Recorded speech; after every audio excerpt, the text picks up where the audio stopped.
I give the floor to them for them to get started. Good morning to you all. Thank you for being here with us.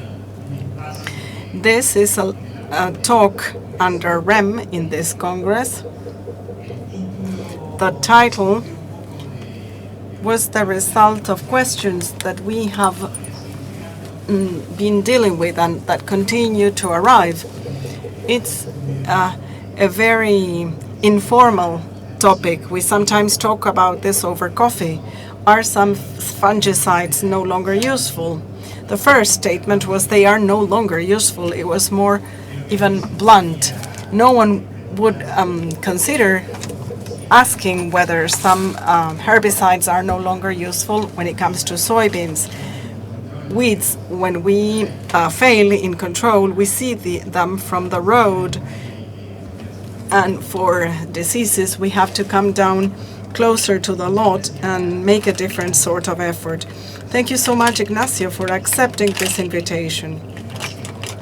Ignacio is a biologist and he has a PhD in agricultural sciences. He currently works at INTA, and I believe that he's the right person to answer this question.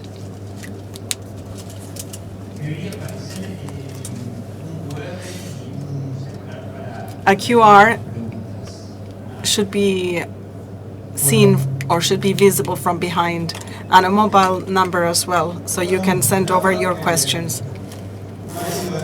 I will stand up. I haven't been very lucky when it comes to my size, how tall I am, but I hope that people from the back can still see me. It's my pleasure to be here with Aapresid and Juan Cruz from REM. We share information, discussions, and questions, as are the ones that are asked here. What about fungicides and wheat?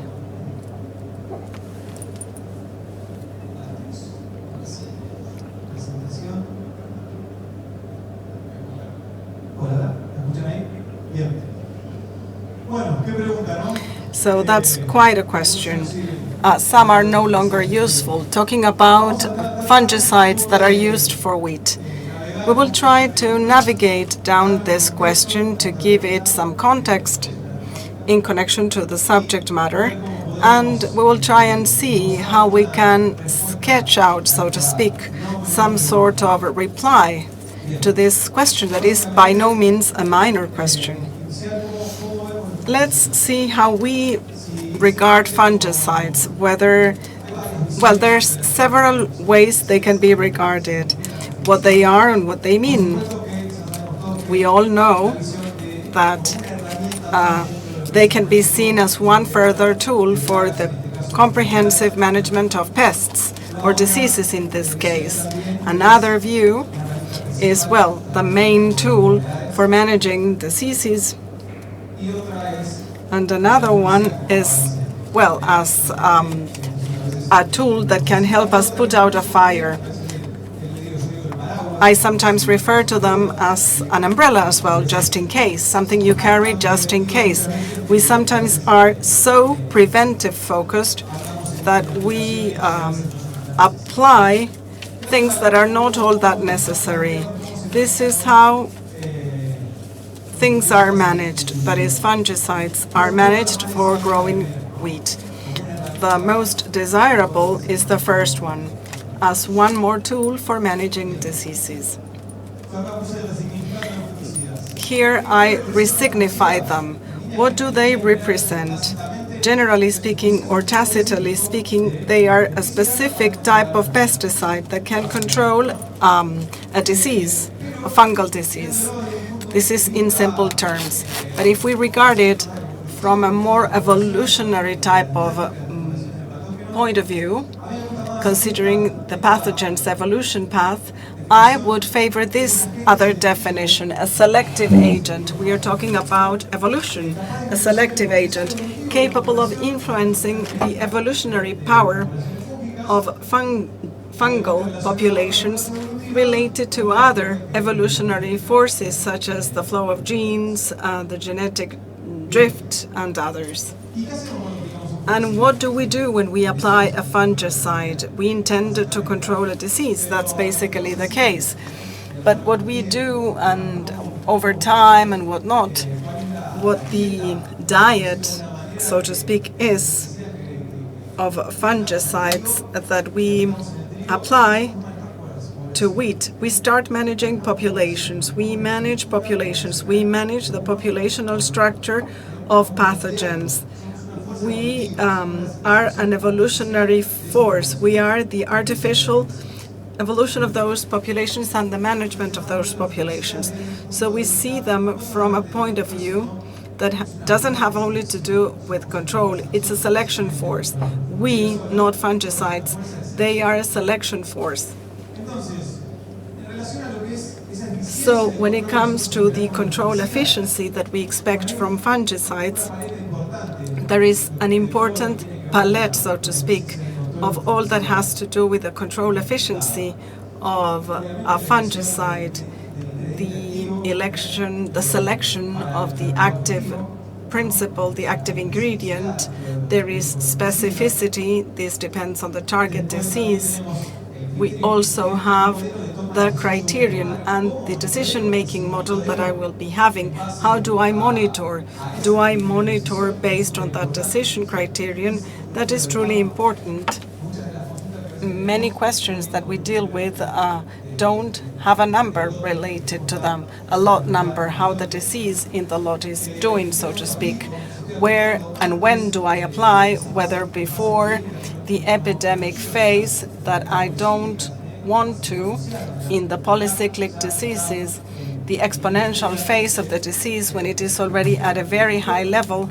That's another issue to consider. This is certainly related in practice to the threshold criteria that we use.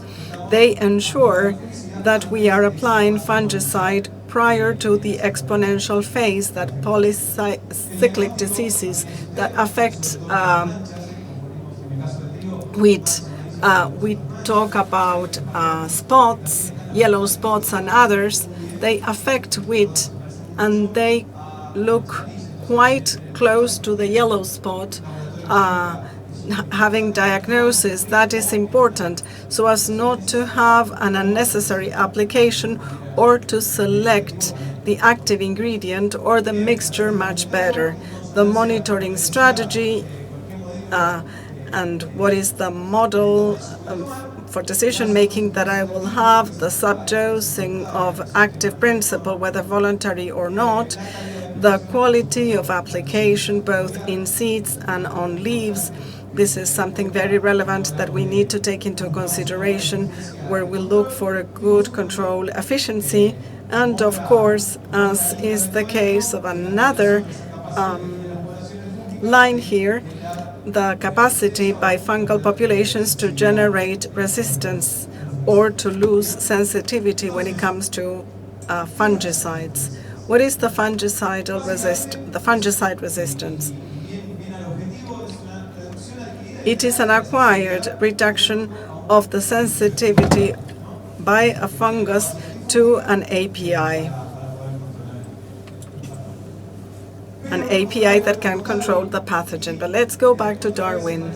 And this is the artificial selection caused by an agent, in this case the fungicide, that favors continuously, well, the fungicidal diet that I was referring to, it favors part of the population continuously, that having a genetic plasticity to generate resistance, or when it is better prepared to avoid fungicidal effects and become intolerant or insensitive to the agent at stake or to the fungicidal agent.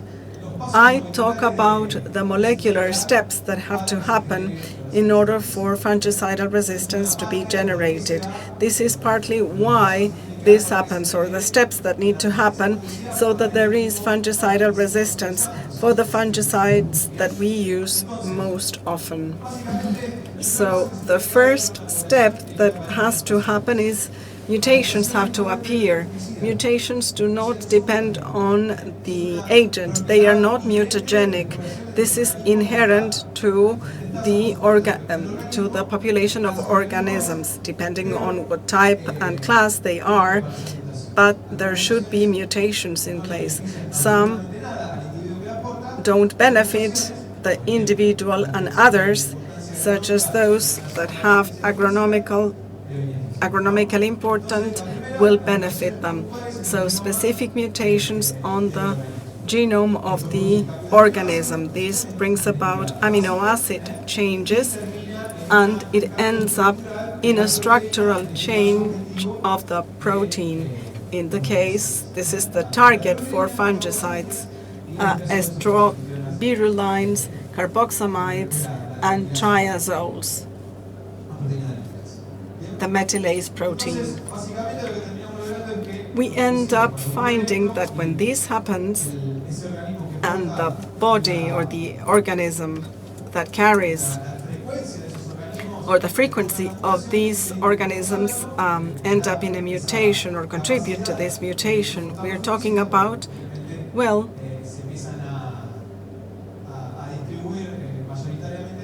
they are distributed in the population, and we end up having the problems that we sometimes find in the field. We generally have two types of resistance that are related to the nature of the API, the family of the API. We have qualitative resistance, that is everything or nothing. It stops being resistant or not, resistant or sensitive, and then quantitative resistance. Quantitative resistance accumulates itself over time, and sensitivity is lost down to the point where insensitivity is achieved. And this is related to the mechanisms that are involved in each one of these resistances. In the case of the qualitative resistance, this involves few mutations where frequency in the population increases, but with very few we can have a very big problem, a total resistance. The most famous one, G53, at the external quinone of the mitochondria. This is the most famous of them, and it is the one that generates total resistance to all, not just to one, but to all. And in the case of quantitative resistance, it is far more complex and it has more mutations involved. This is generally speaking, estrobirulines have more of a qualitative resistance, and carboxamides and triazoles, they are more related to a gradual loss of sensitivity. There are exceptions in this rule, or to the rule, but in general, carboxamides are related to quantitative resistance. The field effect in these mutations, in the case of estrobirulin, there is no increased efficiency, and in the case of a quantitative resistance, I may increase the dose, but at some point I will benefit these organisms that are better prepared to endure the fungicide, and at the end of the day I will increase concentration and I will reach an insensitivity zone. I may increase efficiency, but in the end, if I continue to increase concentration, then unavoidably so, we will reach that curve that can be seen there. What matters here in fungicide resistance is to give context. Why is that so? Why is it important to contextualize? Please imagine that in the field, in a farm, we have a very, very big population, millions and millions of individuals. We are talking about polycyclical diseases. The strategy being to increase the population and generate spores, a very big amount of spores, and there is variability when it comes to that. The more capacity a pathogen has to generate an inoculum, the more variability will be favored. So when we apply a fungicide, we are faced to that big diversity on the lot. And this doesn't happen in the lab. When we analyze and when we carry out this type of resistance and sensitivity tests, we have a very small section of a very big population. So the fact that both things go hand in hand, that is the lab and what happens in the field, is really important. We may find mutations, and what does it mean? In how many did I find mutations? What does it represent in the population? That is the number of mutations or individuals with mutations. Many times, and in many cases, there is no direct correlation with what you may find in the lab with that minimum specimen as compared to the field. In other cases, it is different, but it is always important to contextualize, to have both things in hand.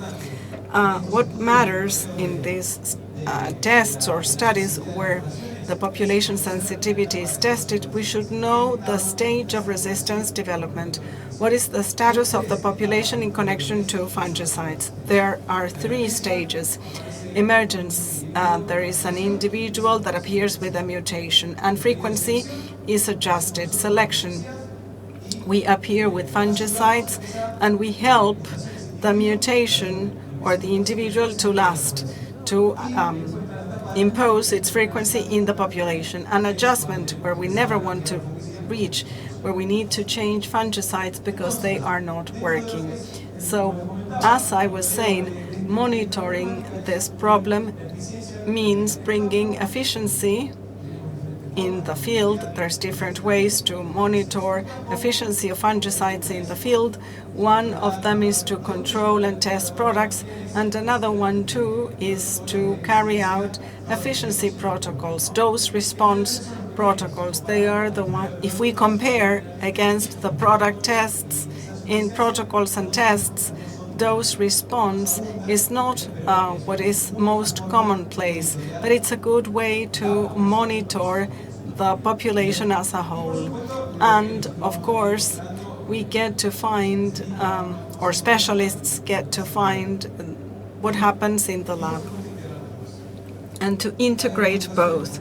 There are some mutations that are not, innocuous, and they cause the organism to compete against wild organisms, changing the setup of a protein that is present in a very important metabolism causes the organism not to compete or be able to compete against the wild type, the one that is unmutated. Let's focus on a few examples in connection to some pathogens of this yellow spot. You may have heard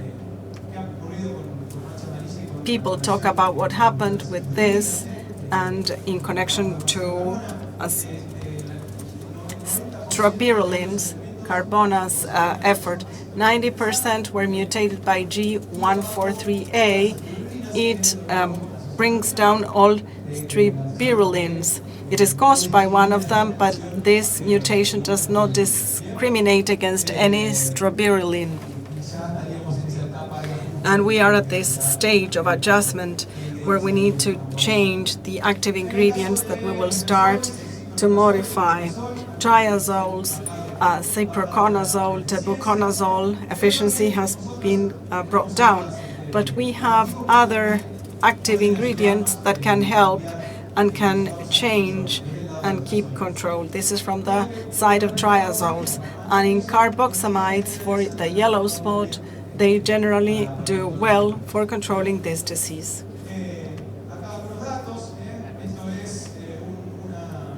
These are a few data. This is an integrated analysis of, very many control efficiency data. We will find the control efficiency of yellow spot or the yellow rust.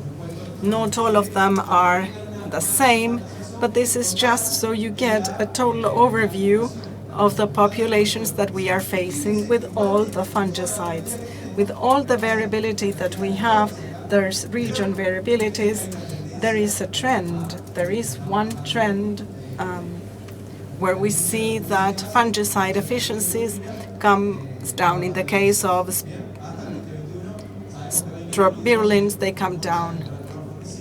We know that 2022 were not, and 2023 were not good years to test. This is because there was a drought. And in this case, mixtures that had carboxamides, generally speaking, they remain above 80%. They vary between 80 and 90%. We see the effect of carboxamide and how performance improves. También saben ustedes que ya In the case of the rust, you must have seen that in general the sensitivity has fallen depending on the race. There's an exception about the triazoles, because sometimes, of course, when you analyze, and we were discussing this before, when we just autoconazole or just triazole, conceptually it's applying only that for rust. If, let's suppose a triazole works very well for a disease like rust, which is a polycyclic disease that has reinfections, applying just triazole, whatever, it doesn't matter what. Remember that triazoles inhibit the production of ergosterol. That's very important for the fungi structure. But what happens if we have reinfections and a spore falls? Is it going to be protected with the triazole? The triazole will do nothing in the case of a reinfection because a spore already has ergosterol. It doesn't mean to generate ergosterol to infect the plant. So if I just apply triazole, what will happen is that I will be losing by nature, I will lose an important efficiency because I'm not controlling the reinfections that are very specific of this kind of disease. So beyond the performance of the active principle, just applying it or applying the family of triazoles for a disease like rust, well, we will be making a mistake. Then we can analyze if they do better or worse, but that is something to consider, because if we apply it on its own, we are not going to have a good result. We discussed this before, and in part, the lack of sensitivity that is underreported, but also the importance of using mixes with different modes of action. So in the case of strobilurins, it works very well on leaves. It has some characteristics. And in the case of rust, we know that although related mutations have been found, the complex life cycle, and I'm not going into the details of the molecular side, but we know they have some citrons that can prevent the generation of a mutation to strobilurins. So in the case of strobilurins, we are in a very good position, not so much with triazoles because their efficiency has reduced. In the case of carboxamides, in general, they also contribute, and with a very high efficiency. These are some examples. We compared it also with the others. We see that there's a difference in the response, basically in the triazole. I also added another triazole, selention, with another component that we are reaching almost 80% of control efficiency, and for you to see as well the addition of Mancosev that also increases and improves the mix of TEB and AZX. So this addition is contributing to increasing the efficiency of the control for rust, plus other benefits that I'm also going to share in a few minutes. So far so good. In the case of the yellow rust, well, we have good news here about the fungicide control. We know it's very destructive and it's one of the most important diseases in wheat, but in general, we are in a good position here. We have to protect this from, and we have to make sure it continues. So here I can combine. This is an integrated analysis of many trials for many years. On the left, you have strobilurins, and on the right, carboxamide. So in general, you see that we have good control efficiency with mixes that are registered for this disease. How about time? Are we good with time? So basically, the risk of fungicide resistance, what does it depend on? Three things, basically. The chemistry, the chemical structure of the fungicide, then the biology of the target pathogen. There are many characteristics. That is for a population of pathogens that is easier or more probable to generate resistance more easily. And then we have agronomical management. In the case of pathogens, the number of generations. In the case of rust, for instance, all these polycyclic diseases, well, number of generations, number of hosts. For yellow spot, for instance, the genetic variability of the generation in the genome, several characteristics that make a pathogen more dangerous. In the case of wheat, yellow spot is one of the most risky pathogens. We've seen that as well. And in the case of rust, it's from mid to low resistance risk. But here I want to focus on the agronomical risk. This is what we can best manage as farmers, as what we see in the field. This is what we can act upon more significantly.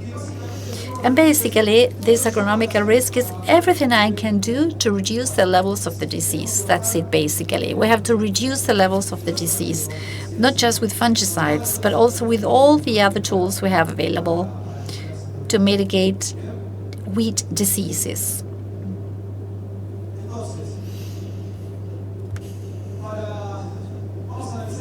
So let us analyze the data we've been observing.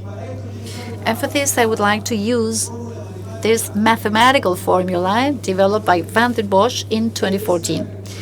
It's the equation from where all the anti-resistance strategies are derived. And this equation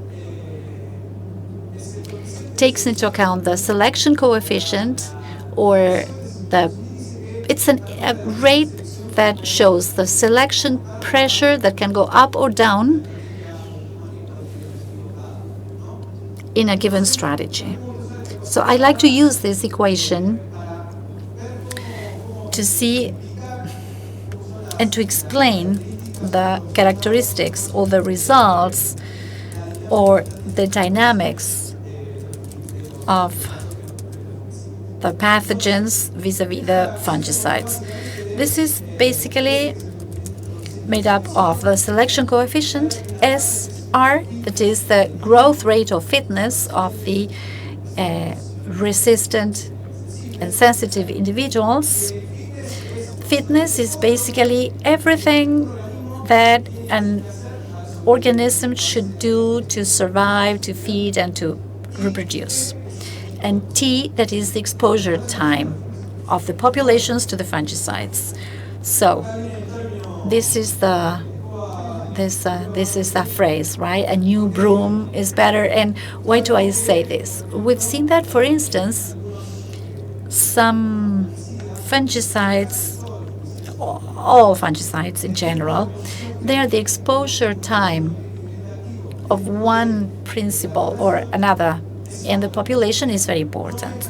It's not just a coincidence. Here you have a chart that shows the number of registrations per active principle and the year of registration. In wheat, they've lost some sensitivity or total resistance, but they've also been around for some time. In many registrations, there may be some error or difference in the years, but you see here that epoxy, for instance, Cipro, they've been around for many years, and they have expanded within production. So it has to do with the time elapsed since their implementation in the land, but also the number of applications per season. So, of course, the longer the exposure time, the higher the risk of generating resistance. And this explains what we've been seeing in terms of the results.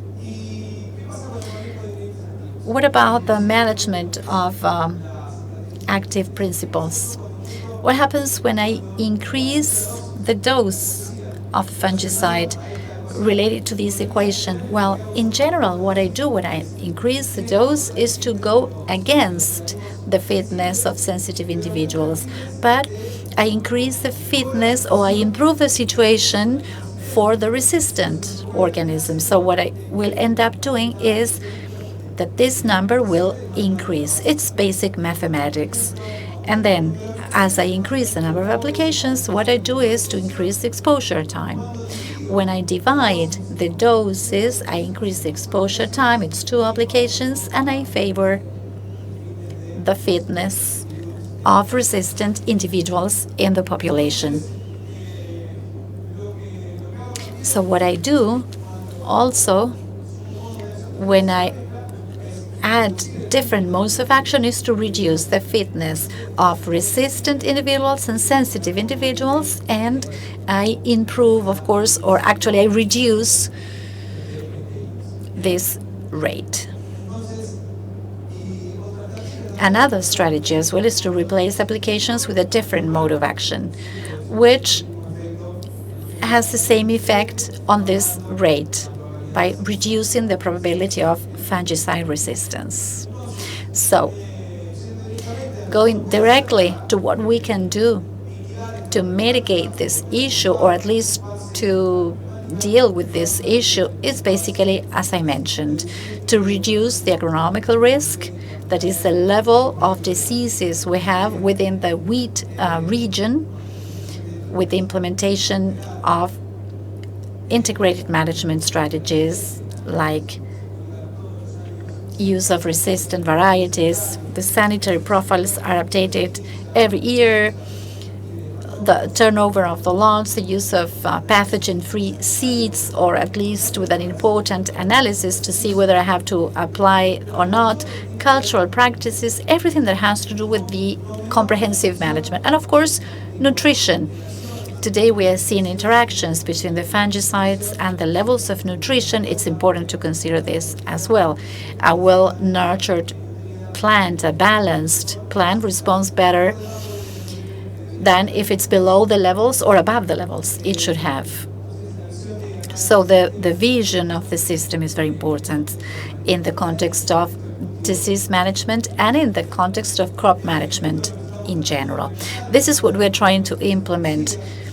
A fungicide resistance monitoring program. This is very important. We're trying to implement this from the CEFA, that is the organization of all of us working this. Also FRAC Argentina, that has started working on this as well.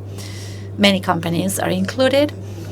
And of course, the anti-resistance strategies, that's very important, because basically to maintain or and not to worsen the situation we have in terms of fungicide and pathogens. So applying fungicide only if it's necessary and in the right moment, formulated with mixtures of principles and also alternating among them, and alternative composts, biofungicides, biostimulants, defense activators.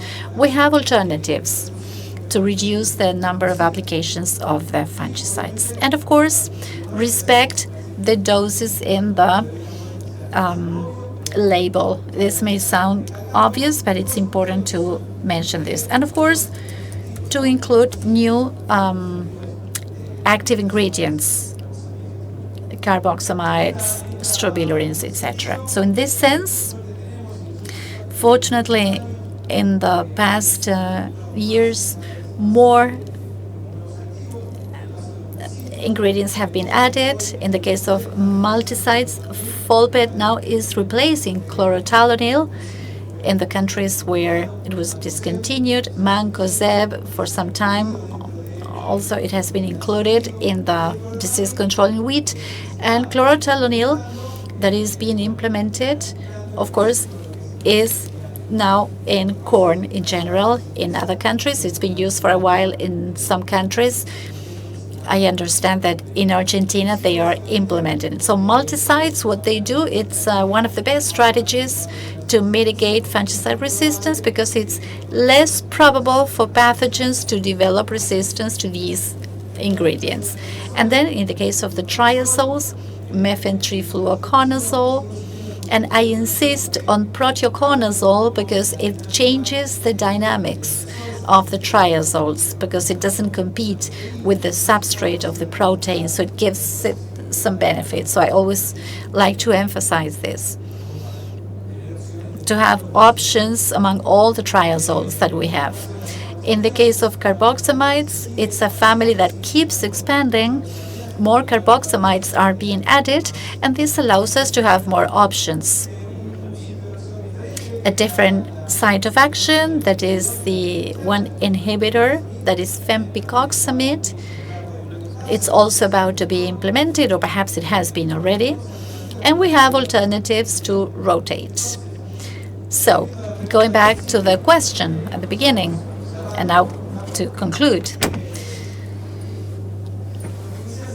Fungicides in wheat, do some of them no longer work? Well, in general, to give you an answer, I have to ask a question in turn. The thing is, what for? For what pathogen? How? And when? It's important not to demonize or not to generalize, basically, in terms of fungicides, because perhaps they're not good for something, but they can be good for other things. As we've seen, strobilurin perhaps do not work, or they've lost their level of control for some diseases, but they work for others. So saying they don't work is perhaps too risky. So it depends for what. It depends what my objective is, what I want to control. So that is, this question actually triggers another question. And now to conclude, and I would like to thank you all for your attention. And I would like to share this quote from Smith that says, we can choose to manage evolutionary processes or not, but the evolutionary change will happen no matter what. That means that mutations, the evolution of the organisms, in this case fungicides, will continue. The thing is that we shouldn't be acting as an artificial selection force for them to develop fungicide resistance, but just the opposite. We should do things for fungicides to stay as a good tool, as an efficient tool, as part of a comprehensive management, not only of the crop, but also of the pests. So I think this is a systemic view I would like to share with you. Everything is connected. diseases happen in a context. They are not isolated from all the things that can happen to the crop, all the aspects I have to consider. So I should say that everything is connected. Whatever I do about crop management also has to do with diseases, and that's the spirit of this conference. Everything is connected, and that's how we should face it. So that's it from me. Thank you so much. Thank you for coming. Thank you for paying attention. I don't know if you are awake, but thank you, Carlos, and thank you to the organizers. Thank you so much, Nacho. That was very clear.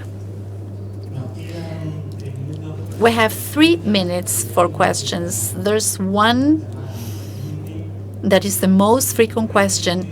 Perhaps, have you measured, can you give us information about that loss of efficiency in triazoles?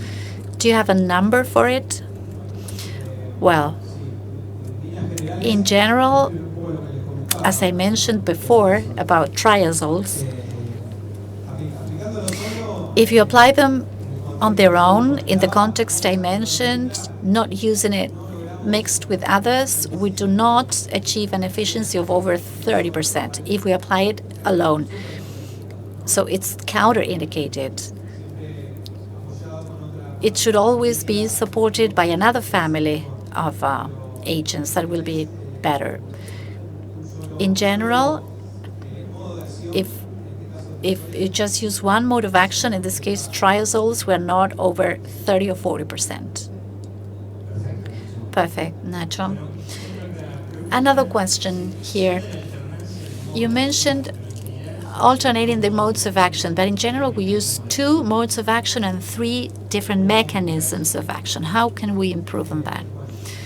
Well, an option there would be to start including multicides, seeing what happens with multicides. They improve the mixtures a lot, not only in wheat, it's very evident in barley. And then within these families, there's variability. We're speaking of triazoles, but we also have others that can change the biochemistry of that inhibition of the protein. And then, of course, considering each pathogen and seeing what adjustment we should make. If we speak of yellow spot, well, strilibin are outside. Carboxamides are now perhaps occupying that preventative space of strilbilurins by nature. In the case of yellow spot, it's easier perhaps to see this replacement of a different site of action, because the modes of action between strilbilurins and carboxamides is the same. They are affecting the oxidative phosphorylation, the breathing, but in the case of carboxamide, they also affect other metabolisms. Because of the protein they are affecting, the dehydrogenase. They're not exactly the same. The impact is not the same, but we are speaking of the same mode of action. Remember, the mode of action is the metabolism that is being inhibited by the fungicide.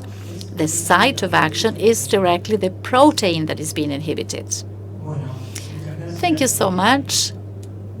There are many more questions. I'm sure Nacho will be answering them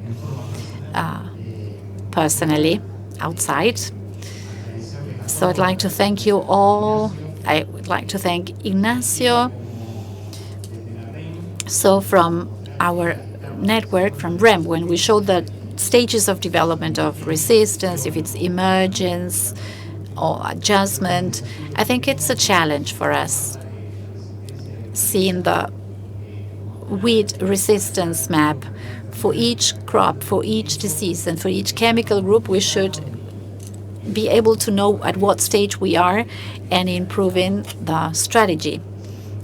So you emphasize that a lot. So thank you so much.